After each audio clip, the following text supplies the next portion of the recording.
के न्यूज के खास शो स्पेशल रिपोर्ट में आपका स्वागत है। मैं हूं विशाल पंडित आपके साथ। आज हम फिर हाजिर हैं देश विदेश की कुछ खास खबरों के साथ। सबसे पहले मौसम की, फिलहाल प्री मानसून की शुरुआत हो चुकी है, अब बारी मानसून की दस्तक की है। वहीं सियासी मौसम की बात करें तो बिहार विधानसभा चुनाव की हलचल तेज हो गई। साथ ही समाज में सामंतशाही अभी भी खत्म नहीं हुई है। मथुरा की घटना ताज़ा उदाहरण है, जहां दलित बेटी की बारात में दबंगों ने जमकर उत्पात मचाया।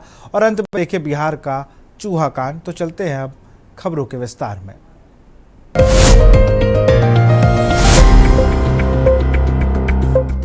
देश में भीषण गर्मी और आंधी पानी का दौर जारी है। इसी बीच मौसम विभाग ने मानसून को लेकर बड़ा पूर्वानुमान जारी किया है। मौसम विभाग ने कहा कि इस बार मानसून अपने तय समय से पहले केरल में दस्तक दे सकता है। ये रिपोर्ट देखिए। मानसून की दस्तक का पिछला रिकॉर्ड 2023 में मानसून 8 जून को, 2022 में 29 मई को, 2021 में 3 जून को, 2020 में 1 जून को, 2019 में 8 जून, 2018 में 29 मई को केरल पहुंचा था। देश के अधिकांश हिस्सों में भीषण गर्मी के बीच अचानक मौसम ने अपना रुख बदल लिया है। वहीं मौसम विज्ञान विभाग ने भी कहा है कि इस बार केरल में मानसून तय समय से पहले दस्तक दे देगा। मौसम विभाग के अनुसार केरल में आमतौर पर मानसून 1 जून को आता है, लेकिन इस साल 26 मई के आसपास आने की संभावना है, जो सामान्य तारीख से करीब 1 सप्ताह पहले है। आपको बता दें कि 2009 के बाद पहला मौका हो सकता है जब मानसून इतनी जल्दी दस्तक देगा। पिछले साल यूपी में कब पहुंचा था मानसून? पिछले साल 2024 में मानसून 22 जून को गोरखपुर होते हुए यूपी में दस्तक दी थी। 4 से 5 दिन में पूरे राज्य में फैल गया था, जबकि 2023 में यह 26 जून तक पहुंचा था। इस बार भी उम्मीद है कि मानसून 18 से 22 जून के बीच राज्य में पहुंच सकता है। दक्षिण पश्चिम मानसून 2025 की केरल में एंट्री की संभावित तिथि 31 मई बताई गई है। तौर पर केरल के बाद 15 से 20 दिन में यह उत्तर भारत में पहुंचता है।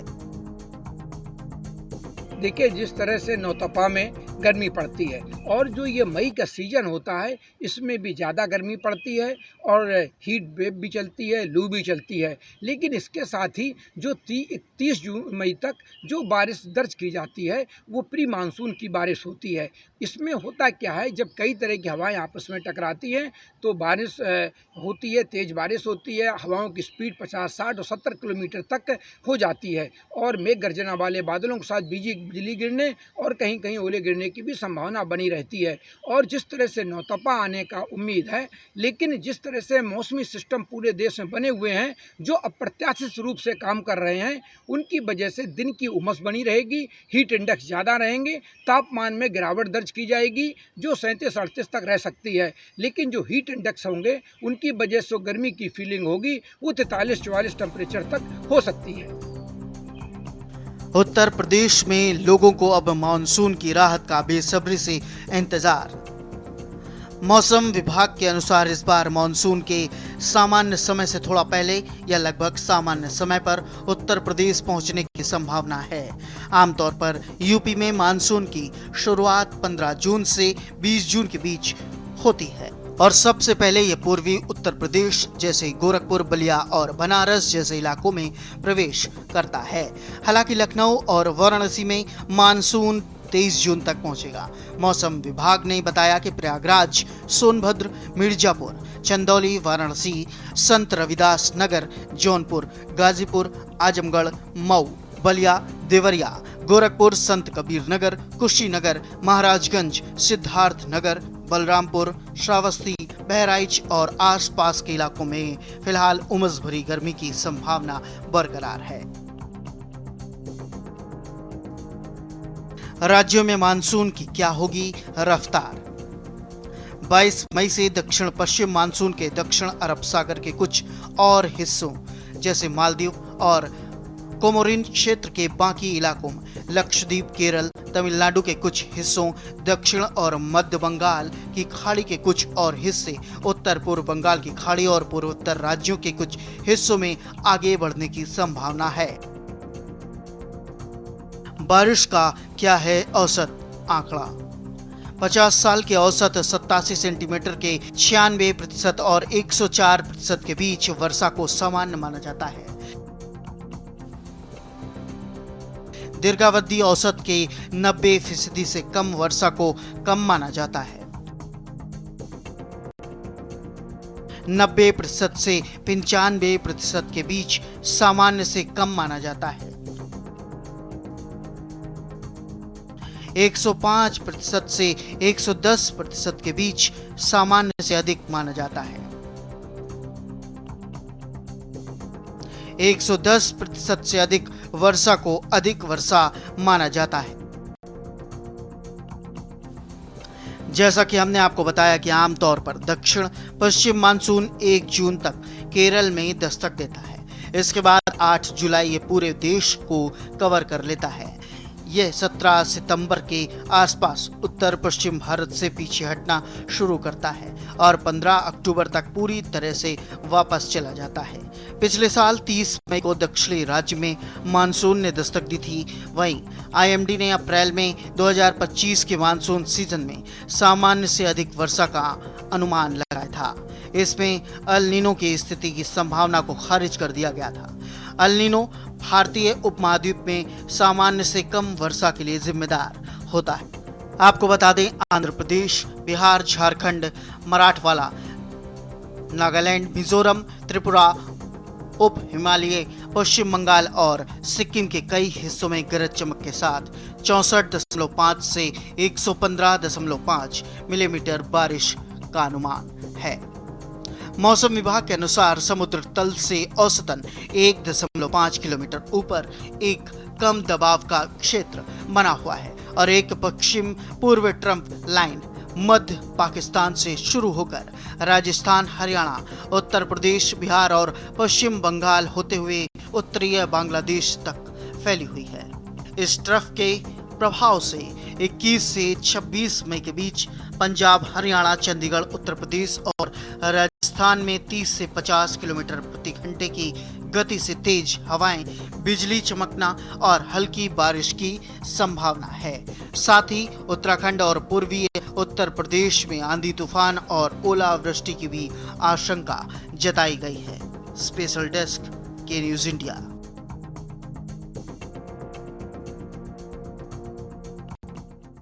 बिहार चुनाव में अभी करीब 5 महीने का समय बाकी है, लेकिन सियासी सरगर्मियां बढ़ने लगी हैं। राजनीतिक दल गठबंधनों की कील कांटे दूर करने, चुस्त दुरुस्त करने में जुटे हुए हैं। हाल ही में केंद्रीय मंत्री चिराग पासवान ने पटना स्थित मुख्यमंत्री आवास पहुंचकर सीएम नीतीश कुमार से मुलाकात की। यह मुलाकात इसलिए अहम मानी जा रही है क्योंकि पिछले विधानसभा चुनाव में चिराग ने नीतीश कुमार के खिलाफ मोर्चा खोलते हुए उनकी पार्टी जनता दल यूनाइटेड की सीटों पर उम्मीदवार उतार दिए थे। फिलहाल नीतीश कुमार और चिराग के संबंधों में नरमी देखने को मिल रही है। वहीं तेजस्वी यादव भी कमर कस चुके हैं। इस बार प्रशांत कुमार भी पेज फंसाने के तहत सियासी ताना बाना बुन रहे हैं। इस रिपोर्ट को देखिए। नीतीश को 20 सालों के रिपोर्ट कार्ड का सहारा।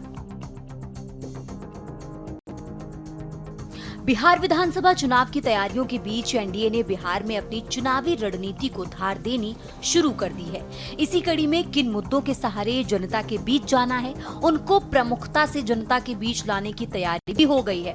इसी क्रम में सीएम नीतीश कुमार ने बिहार का नव निर्माण 20 साल विकास के बदलते बिहार के रिपोर्ट कार्ड के माध्यम से 2005 से पहले और बाद के बिहार की तुलनात्मक स्थिति बताई है। बता दें कि 20 सालों के कार्यकाल पर रिपोर्ट कार्ड जारी किया गया है। इसमें बताया गया है कि साल 2005 से पहले राज्य के अधिकांश क्षेत्र में क्या स्थिति थी और अब 20 साल के बाद क्या स्थिति है। इसमें उन्होंने बिहार में बिजली की व्यवस्था से लेकर इंफ्रास्ट्रक्चर की बात उठाई है। इसके अलहदा शिक्षा, स्वास्थ्य और कृषि जैसे क्षेत्रों के बारे में भी तुलनात्मक जानकारी साझा की गई है। उन्होंने अपनी रिपोर्ट में ये बताया कि नवंबर 2005 को नई सरकार बनी थी। तब से राज्य में कानून का भी राज है। कहा जा रहा है कि बिहार एनडीए को पता है कि बिहार में विधानसभा चुनाव की लड़ाई आसान नहीं होने वाली, इसलिए उन मुद्दों को जनता के बीच ले जाएं जिन मुद्दों के सहारे विरोधियों को पटखनी दी जा सके। राष्ट्रवाद और हिंदुत्व मुद्दे पर फोकस। बता दें कि पहलगाम की आतंकी घटना ने देश को झकझोर कर रख दिया, जिसके बाद केंद्र की सरकार कड़े फैसले लेकर पाकिस्तान पर कुछ बड़ा कर डाला है। इसके बाद राष्ट्रवाद और हिंदुत्व देश में उफान मार रहा है और एनडीए इस मुद्दे को भुनाना चाहेगा। वहीं राष्ट्रवाद और हिंदुत्व के बीच केंद्र की मोदी सरकार ने अचानक से जातिगत जनगणना कराने का ऐलान कर दिया, जिसके बाद देश की सियासत में हैरानी और उत्सुकता दोनों बढ़ गई है। आखिर इस वक्त जातिगत जनगणना कराने का ऐलान क्यों हुआ? लेकिन केंद्र की इस घोषणा के बाद इंडिया गठबंधन की बेचैनी बढ़ गई है, क्योंकि जाति का कार्ड बिहार में महागठबंधन सियासी खेल करने की तैयारी में था, जिसके मंसूबे पर पानी फिर सकता है। दरअसल इस मुद्दे को एनडीए बड़े पैमाने पर भुनाने की कोशिश करेगी, जो इंडिया गठबंधन को झटका दे सकता है। लेकिन इन सबसे अलग बिहार एनडीए ने एक और बड़ा एजेंडा सेट कर दिया है, जिसे जनता के बीच जोर शोर से ले जाने की तैयारी है। जातियों के समीकरण पर मंथन। बिहार विधानसभा 2025 चुनाव को लेकर विपक्ष के नेता तेजस्वी यादव ने कमर कस लिया है। उन्होंने साफ साफ कह दिया कि इस बार टिकट किसी पैरवी पर नहीं मिलेगी, ना किसी नेता के कहने पर टिकट दी जाएगी। इस बार बिहार विधानसभा का टिकट राजद ऐसे उम्मीदवार को देगी जो जनता के सुख दुख में साथ रहता है। उन्होंने कहा कि एक बात हम स्पष्ट शब्दों में बता देना चाहते हैं कि इस बार टिकट हम सर्वे कराकर बांटेंगे। वो कहते हैं कि हमारी कोशिश होगी कि हर समाज के लोगों को टिकट देने का काम करें। बिहार की राजनीति में जातियों की बात ना हो, ऐसा हो नहीं सकता। इस बार भी हर दल जातियों का समीकरण सेट करने में जुटा है। किस विधानसभा क्षेत्र में कौन सी जाति के लोग ज्यादा संख्या में हैं, किस जाति के नेता को टिकट दिया तो किस किस जाति का समर्थन मिल सकता है, कौन सी जातियां विरोध कर सकती हैं। टिकट वितरण से पहले राजनीतिक दल ऐसे तमाम विषयों पर मंथन शुरू कर चुके हैं। वहीं इस बार बात वर्गों की भी हो रही है। महिला वर्ग राजनीतिक दलों की प्राथमिकता में है। आपको याद होगा कि पिछली दफा बिहार चुनाव में जेडीयू के खिलाफ उम्मीदवार उतारने की चिराग के फैसले को आधार बनाकर उनके चाचा पशुपति पारस ने पार्टी पर ही कब्जा कर लिया था। चिराग को उनके ही पिता की बनाई पार्टी से बाहर कर पशुपति ने खुद को अध्यक्ष घोषित कर दिया और चिराग और केंद्र की एनडीए सरकार में बतौर मंत्री शामिल हो गए थे। नाम निशान की लड़ाई चुनाव आयोग पहुंची। चिराग और चाचा दोनों को ही नई पार्टी बनानी पड़ी। बिहार चुनाव में चिराग के साथ रहे, बाद में चिराग के जेडीयू विरोधी रुख की खिलाफत कर बगावत करने वाले पशुपति पारस इस बार एनडीए के खिलाफ ताल ठोकते नजर आएंगे। पशुपति पारस की पार्टी का राष्ट्रीय जनता दल आरजेडी की अगुवाई वाले महागठबंधन में शामिल होना तय माना जा रहा है। हालांकि इसका आधिकारिक ऐलान अभी नहीं हुआ है। स्पेशल डेस्क के न्यूज इंडिया।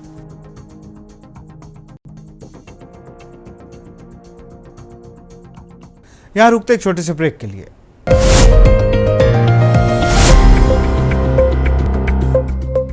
ब्रेक के बाद आपका स्वागत है।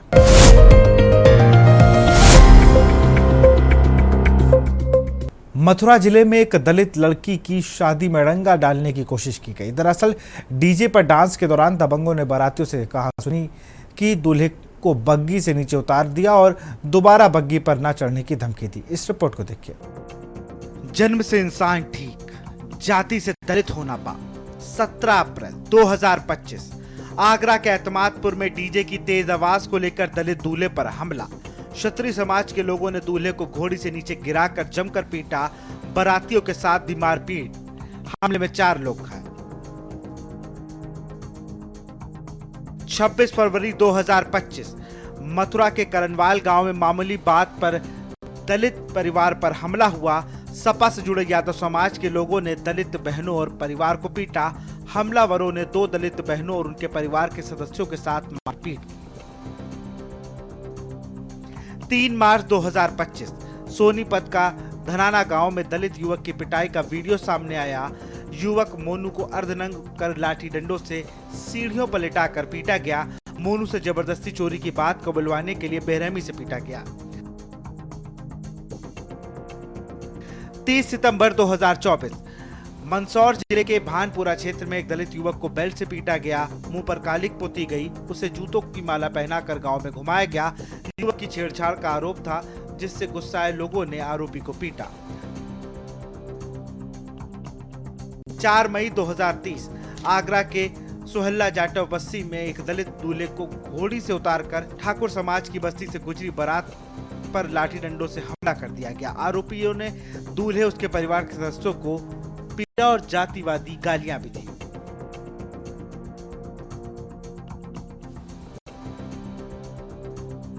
ये कैसी अंधेर है कि लोकतंत्र में सामंतशाही है कि मिटने का नाम नहीं ले रही। संविधान निर्माता बाबा साहब भीमराव अम्बेडकर ने जिस तरह सामंता के अधिकार की लड़ाई लड़ी, वो पूरी तरह से अमल में नहीं लाई जा रही है। इसके लिए जिम्मेदार कौन है? वो कौन लोग हैं जो आज भी दलित पर जुर्म ढाने के कतई संकोच नहीं करते? क्या दलित वर्ग को इस समाज में सम्मान से जीने का हक नहीं? ऐसी तमाम सवाल हैं जो 21वीं सदी में ज्वलंत बने हुए हैं। मथुरा का मामला इसका ताजा उदाहरण है। दरअसल मथुरा में दबंगों ने दलित युवती की शादी में जमकर हंगामा किया। डीजे बजाने पर बारातियों को लाठी डंडे और रॉड से दौड़ा कर पीटा। दूल्हे की कॉलर पकड़कर बग्गी से नीचे खींच लिया। कहा अगर दोबारा बग्गी पर बैठकर बारात निकाली तो गोली मार देंगे। बहरहाल बारातियों की सूचना पर पहुंची पुलिस तो आरोपी फरार हो गए। पुलिस की मौजूदगी में ही शादी की रस्में हुई। बता दें कि मंगलवार रात नोह झील थाना क्षेत्र के गांव भूरेका का है। पुलिस के जाने के बाद बुधवार सुबह आरोपी दोबारा पहुंच गए। दुल्हन के घर पर हमला कर दिया। परिजनों को लाठी डंडों से पीटा। घर में रखा सामान तोड़ दिया। बाराती जान बचाने के लिए इधर उधर भागने लगे। पता चला कि हमलावरों ने महिलाओं के साथ भी अभद्रता की। सूचना पर पहुंची पुलिस और भीम आर्मी के कार्यकर्ता दोबारा पहुंचे। इस पर आरोपी फरार हो गए। दुल्हन के चाचा ने 3 नामजद सहित 20-25 लोगों के खिलाफ थाने में तहरीर दी है। गांव में 80% दलित आबादी है। कल दिनांक 20/5/2025 को थाना नौझील क्षेत्र के गांव भोरेका में पूरन सिंह की भतीजी कल्पना की शादी थी। शादी के दौरान रात लगभग 12:30 बजे डीजे बजाने को लेकर के वाद विवाद हो गया। वादी द्वारा दी गई तहरीर के आधार पर अभियोग पंजीकृत कर लिया गया है तथा आवश्यक वैधानिक कार्रवाई थाना नौझील स्तर से की जा रही है। अवगत कराना है कि शादी के दौरान बारात चढ़ने से रोकने या बारात न चढ़ने देने संबंधी घटना के संबंध में कोई भी साक्ष्य प्राप्त नहीं हुए हैं। रात में हुए वाद विवाद और मारपीट के संबंध में संगत धाराओं में अभियोग पंजीकृत कर लिया गया है तथा आवश्यक वैधानिक कार्रवाई सुनिश्चित की जा रही है। आपको बता दें कि बारात चढ़कर लौट रहे घोड़ा बग्गी संचालक को दबंगों ने ईखू नहर पर रोक लिया। आपको बता दें कि उसे पीट कर रुपए छीन लिए। वहीं चाचा ने बताया कि दुल्हन के पिता की मौत हो चुकी है, उसका कोई भाई नहीं है। मां ने मेहनत मजदूरी कर बेटे को पाला पोसा और बस्ती के सहयोग से बेटी की शादी की। पुलिस ने आरोपियों के घर में दबिश दी मगर कोई पुलिस के हत्थे नहीं चढ़ा। सीओ गुंजन सिंह ने बताया कि तहरीर मिली है, केस दर्ज कर आरोपियों को पकड़ा जाएगा। मथुरा की यह घटना अफसोसजनक है। बहरहाल ऐसी घटनाएं आमतौर पर सामने आती रहती हैं जिस पर लगाम लगाने की जरूरत है। पैच वरना भारत के विश्व में सबसे बड़े लोकतंत्र के तमगे का कोई मतलब नहीं। स्पेशल डेस्क के न्यूज इंडिया। बिहार की राजधानी पटना के सरकारी अस्पताल Nalanda medical college and hospital का एक मामला सुर्खियों में है, जिसमें एक मरीज के पांव की उंगलियों को चूहों ने कुतर लिया, जिसको लेकर सियासत गर्मा गई है। इस रिपोर्ट को देखिए।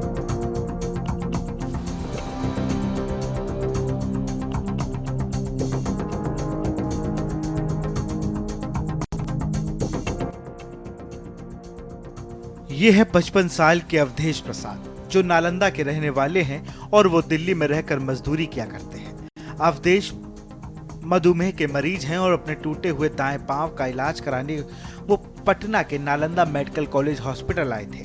करीब 4 साल पहले अवधेश के बाएं पांव में घाव हो गया था, जिसकी वजह से उनका बायां पांव काटना पड़ा था। अवधेश प्रसाद ने बताया कि 17 मई की रात मुझे बुखार था, जिसके बाद मुझे पानी चढ़ाया गया।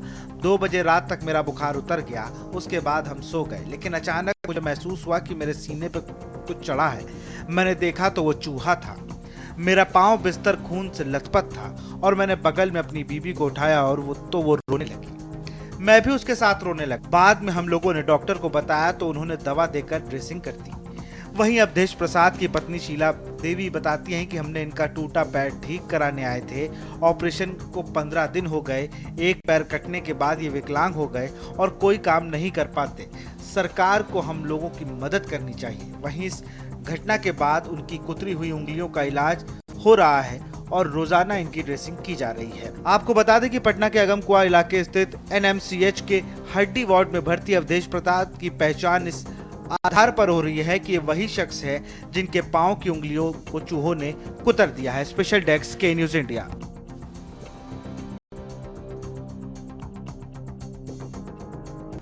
स्पेशल रिपोर्ट में फिलहाल इतना ही। देखते रहिए के न्यूज इंडिया। नमस्कार।